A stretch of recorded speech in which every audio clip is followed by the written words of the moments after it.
This has been one of the craziest movies I've seen in a while. So today we're doing The Iron Claw, starring Jeremy Allen White, Zac Efron, and Holt McCallaghan. Welcome back to the voiceovers channel. I'm King Ron Glow. I'm on here with 24K Logan.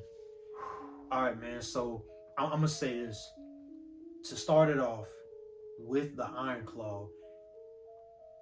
I didn't know a whole lot about them, and that's only, I think, because we came up in the WWE era of John Cena, The Big Show, Rey Mysterio, Undertaker, Randy Orton, CM Punk, and all those guys. So obviously that wasn't our generation, and they were in WWE, and I knew that they had some type of connection to Ric Flair. That's why the Von Erich name had rung a bell for me. But outside of that, I had no idea.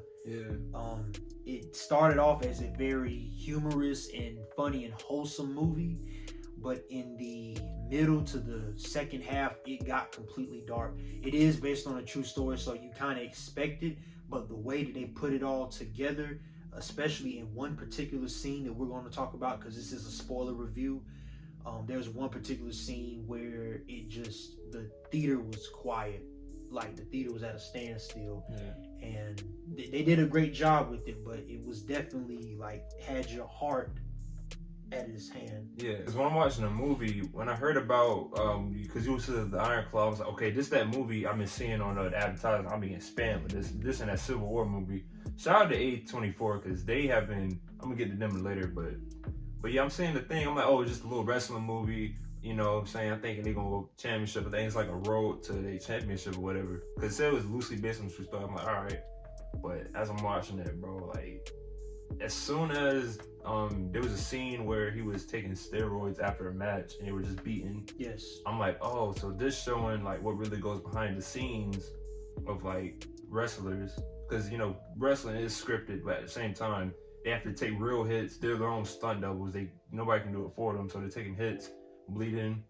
And I noticed how buff they were, but I seen how they're, I guess, mimicking steroid use and everything. So I'm like, okay. And then just seeing it turn, I'm like, oh, they're all having issues. And it was really dark to see. And the way that they build up a lot of the issues that the brothers had, you know, whether it was Kevin, Michael, Kerry, the way they built everything up, and then when you see how it all played out, it made sense. I don't know how much truth there is to this, but in the movie, they made their father, Fitz Von Erich, aka Jack Sr., they made him look like a true villain.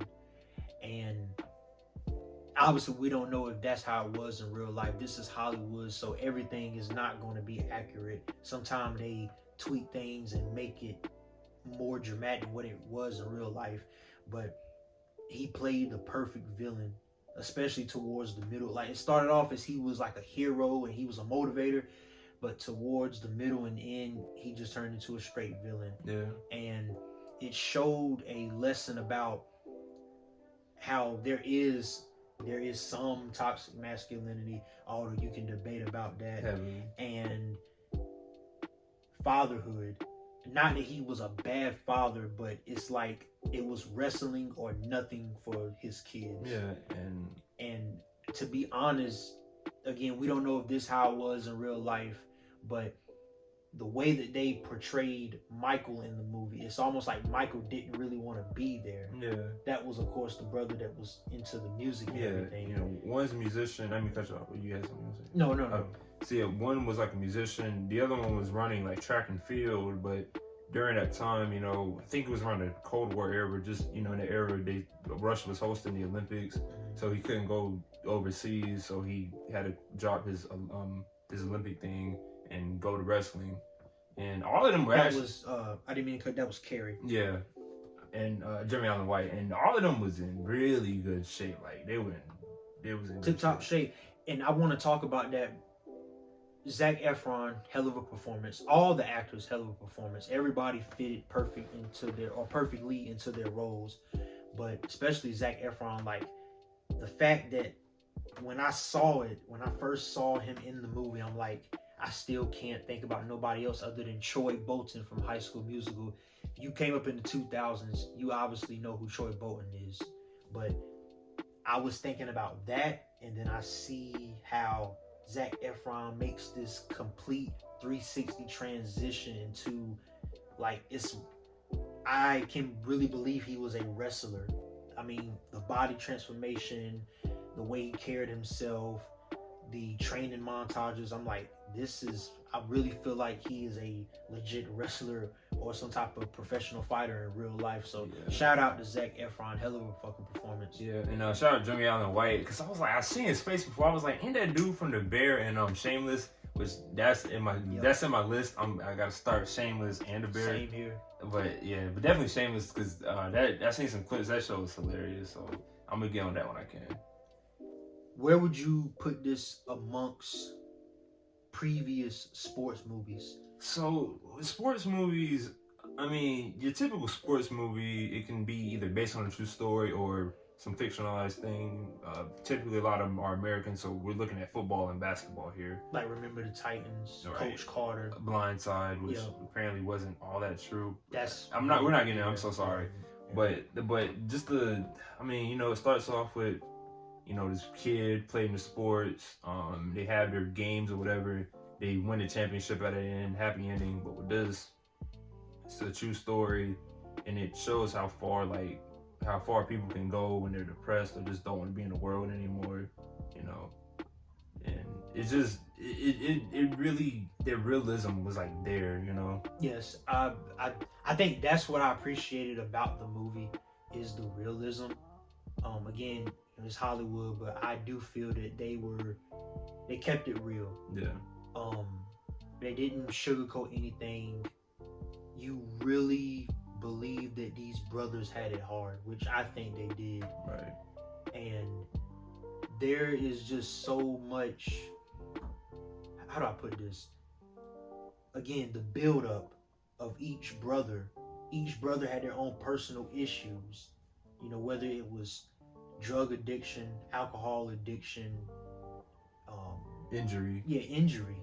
All of them had injury, and kind of like you said, we see the dark side of the wrestling world, that these brothers or these wrestlers just all together, they have to go through these injuries, and they are their own stunt doubles, like you said. They take these falls.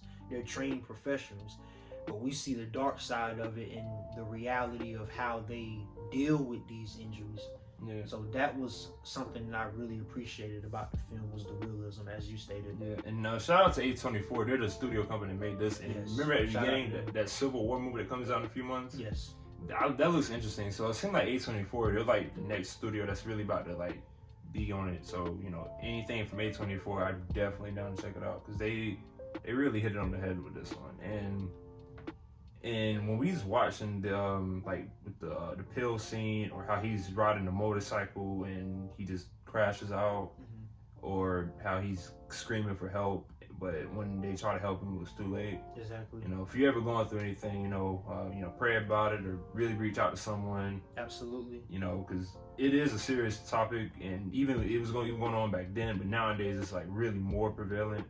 So please, anybody out there, really, you should check on your loved ones, talk to somebody if you're really going through something. 100%. And I'm glad that you actually mentioned that, bro. This movie, it just premiered December 22nd, if I'm not mistaken.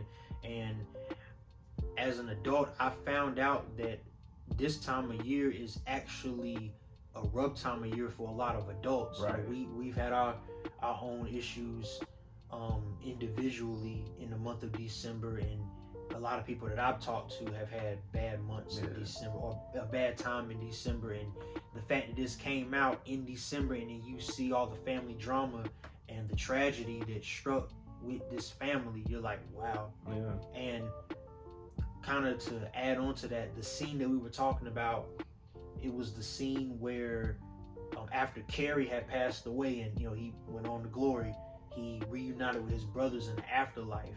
We see him reunite with Mike. We see him reunite with David, and we even see him reunite with Jack Jr., the 5-year-old that had passed away, of course. And that hurt my heart. But seeing them, the way that they put that scene together and had those 3 brothers, or those 4 brothers reunite, and be in the same space again. It's like I've never seen nothing like that in a movie. Not that I can think of off the top of my head anyway.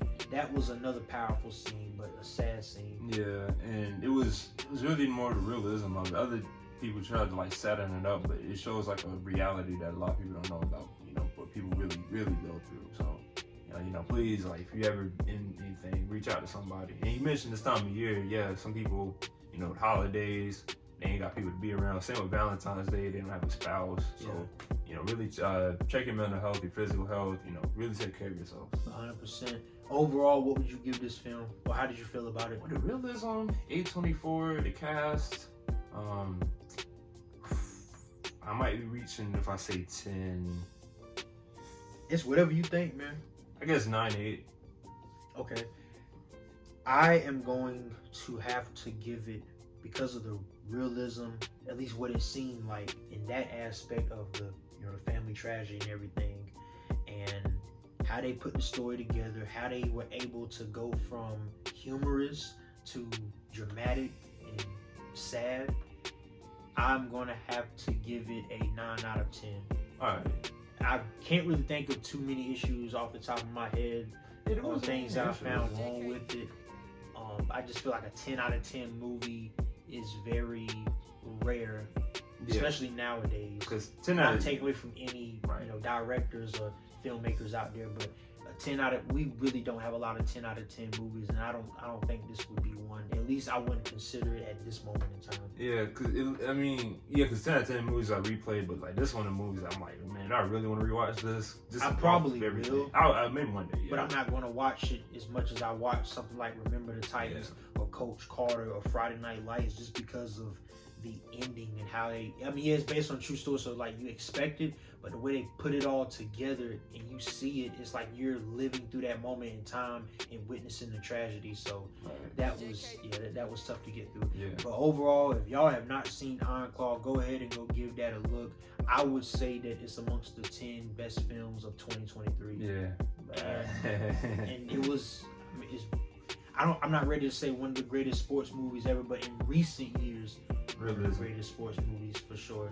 But yeah, best movie this year, gotta go to Spider-Verse. Oppenheimer. Oppenheimer is better than Barbie. No, Barbie, man. Team Barbie. Shout out to Barbie. Well, y'all comment down below what y'all thought about Iron Claw if y'all have seen it, and I guess since he brought it up, what do y'all think was the best film of 2023? We appreciate everybody for watching. Give this video a thumbs up. Hit that subscribe button. More content is on the way. 2024 is going to be a big year for us. And we just appreciate everybody that's been rocking with us. Until next time, peace and love to everybody.